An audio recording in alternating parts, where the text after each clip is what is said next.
Celebrity മാധ്യമപ്രവർത്തകനായ Arnab ഗോസ്വാമിക്ക് ഒരു ജാമ്യം വേണമെങ്കിൽ ഞൊടിയിടയിൽ കിട്ടും, സുപ്രീം കോടതിയിൽ നിന്ന് വരെ. അന്ന് അർണബ് ഗോസ്വാമിക്ക് ജാമ്യം കൊടുക്കുമ്പോൾ സുപ്രീം കോടതി പറഞ്ഞ മഹത് വചനങ്ങൾ ഇതായിരുന്നു: ജാമ്യമാണ് നോർമൽ, വേറെ ഒരു വഴിയില്ലെങ്കിൽ മാത്രം ആൾക്കാരെ ജയിലിലേക്ക് അയക്കുക എന്നാണ് അന്ന് സുപ്രീം കോടതി പറഞ്ഞത്. അതിനുശേഷമാണ് സിദ്ദിഖ് കാപ്പൻ എന്ന് പറയുന്ന മലയാളി മാധ്യമപ്രവർത്തകൻ അറസ്റ്റിലാവുന്നത്.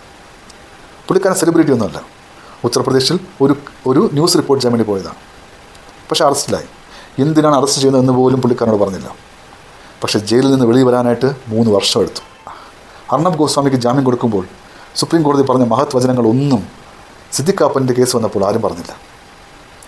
അസാറാം ബാപ്പു എന്നു പേരുള്ള ഒരു ആൾ ദൈവം, നമ്മുടെ പ്രധാനമന്ത്രി വരെ ഗുരുജി എന്ന് സ്നേഹത്തോടെ വിളിക്കുന്ന ആൾ ദൈവം, ഒരു പാവം സ്ത്രീയെ ബലാത്സംഗം ചെയ്ത ക്രിമിനൽ, അത് കോടതിയിൽ തെളിഞ്ഞ് പുള്ളിക്കാരൻ ജയിലിൽ പോയി. പക്ഷെ അധികം നടന്ന് ജയിലിൽ കിടന്നില്ല, ജാമ്യം കിട്ടിക്കൊണ്ടേയിരുന്നു.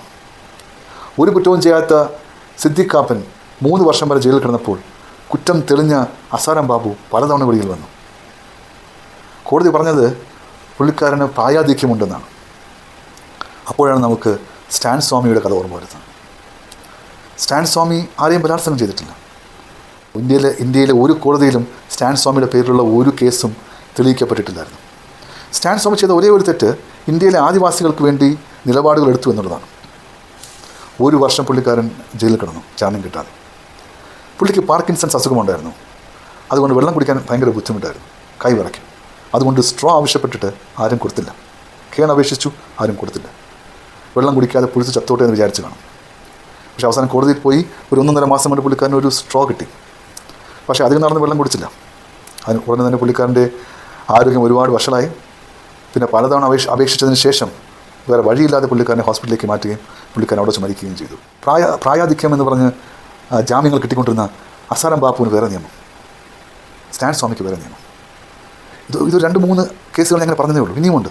ഗുർമീത് റാം റഹീം ബലാത്സംഗം, കൊലപാതകം എല്ലാം തെളിഞ്ഞ് ജയിലിൽ പോയ ഗുർമീത് റാം റഹീമിന് ഏതാണ്ട് 15ഓളം ജാമ്യങ്ങൾ കിട്ടിക്കഴിഞ്ഞു. പലതവണ ഏതാണ്ട് 10ഓളം തവണ പരോളിൽ വെളിയിറങ്ങി കളഞ്ഞു നടക്കുന്നു. അതേ സമയത്താണ് ഉമർ ഖാലിദ് എന്ന് പറയുന്ന ഒരു ചെറുപ്പക്കാരൻ, ഡൽഹി കലാപത്തിൻ്റെ സമയത്ത് ജയിലിലായ പുള്ളിക്കാരൻ, ഒരു വിചാരണയുമില്ല, ഒരു ജാമ്യവുമില്ലാതെ 5 വർഷമായി ആ ചെറുപ്പക്കാരൻ ജയിലിൽ കിടക്കുകയാണ്. എന്തുകൊണ്ടാണ് അർണബ് ഗോസ്വാമിക്കും അസാറാം ബാപ്പുവിനും ഗുർമീത് റാം റഹീമിനും കിട്ടിയ ആ ഒരു നിയമപരിരക്ഷ ഉമർ ഖാലിദിന് കിട്ടാത്തത്? ഇന്ത്യൻ നിയമവ്യവസ്ഥ ജാതിയുടെയും മതത്തിൻ്റെയും സാമ്പത്തികത്തിൻ്റെയും സെലിബ്രിറ്റി സ്റ്റേറ്റസിൻ്റെയും എല്ലാം അടിസ്ഥാനത്തിൽ ചാഞ്ചാടുന്ന ഒരു സംവിധാനമായി തരം താണിട്ടുണ്ടോ എന്ന് ആർക്കെങ്കിലും സംശയം തോന്നിക്കഴിഞ്ഞാൽ അവർ കുറ്റം പറയാൻ കഴിയില്ല. ചിലപ്പോൾ നന്നാവുമായിരിക്കും, കുറച്ച് കഴിയുമ്പോഴത്തേക്കും. നന്നാവട്ടെ.